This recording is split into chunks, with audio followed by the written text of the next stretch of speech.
You could look at any existing socialist country. If you don't want to call them socialist, call them whatever you want. Post-capitalist, whatever. I don't care. Call them camels, window shades. Doesn't matter. As long as we know the countries we're talking about. You can look at any one of those countries, and you can evaluate them in several ways. One, comparing them to what they had before. And that, to me, is what's very compelling. That's what's so compelling about Cuba, for instance. When I was in Cuba, I was up in the Escambray, which is like the Appalachia of Cuba, very rugged mountains. The people, very poor they were. And I said to this campesino, I said, "Do you like Fidel?" And he says, "Sí, sí, with all our souls." I remember his gesture, "with all our souls." I said, "Why?" And he pointed to this clinic right up there on the hill, which we had visited. He said, "Look at that."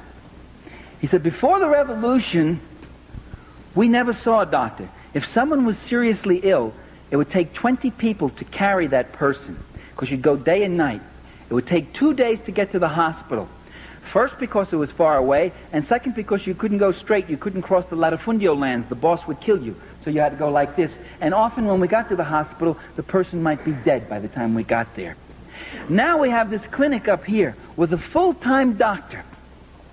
And today, a doctor in Cuba, when you become a doctor, you've got to spend 2 years out in the country. That's your dedication to the people. And a dentist who comes 1 day a week.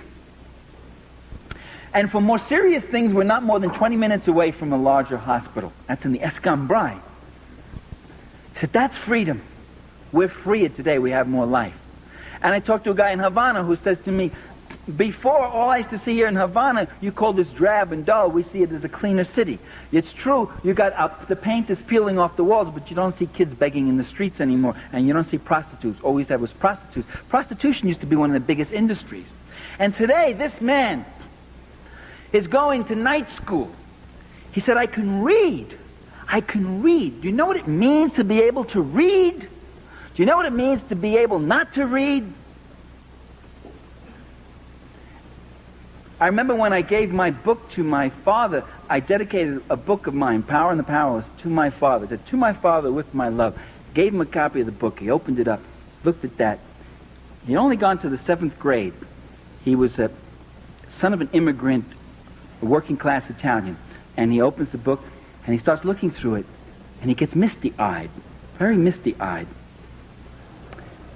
And I thought it's because he was so touched that his son had dedicated a book to him. That wasn't the reason. He looks up to me and says, "I can't read this, kid." I said, "That's okay, Dad. Neither can the students. I mean, that's not something. I mean, don't worry about that. I wrote it for you. I mean, it's your book, and you don't have to read it. You know, it's a very complicated book, an academic book." He says, "Yeah, I can't read this book." And the defeat that man felt.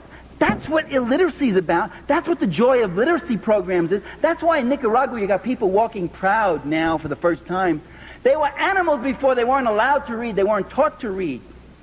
So you compare a country to what it came from, with all its imperfections, and those who demand instant perfection. The day after the revolution, they get up and say, "Are there civil liberties for the fascists? Are they going to be allowed to have their newspapers and their radio program? Are they going to be able to keep all their farms?"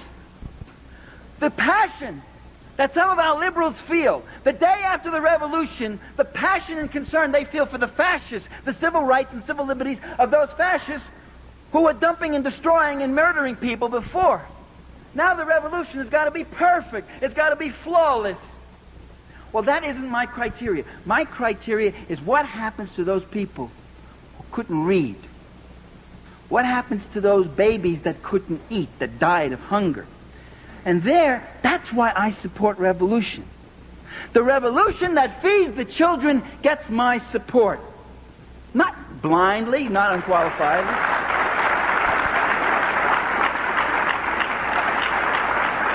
And the Reaganite government that tries to stop that kind of process, that tries to keep those people in poverty and illiteracy and hunger, that gets my undiluted animosity and opposition.